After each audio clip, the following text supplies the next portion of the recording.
வணக்கம். என் பெயர் அஷிக். நான் ஃபர்ஸ்ட் ஸ்டாண்டர்ட் படிக்கிறேன். என் அப்பா பெயர் அருண். என் அம்மா பெயர் தமிழரசி. ஆவின் மேனேஜ்மெண்ட் இருந்து ஒரு திருக்குறளை நான் பாட போறேன். ஆரும் கேடன் என்பது அறிக. ஆரும் கேடன் என்பது அறிக. மருங்கோடி தீனை செய்யாடிதின் மாசற்ற நல்விரு செய்வானின்.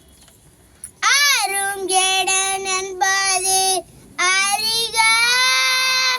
மருகோடி தீவினை செய்யாடினின். நன்றி.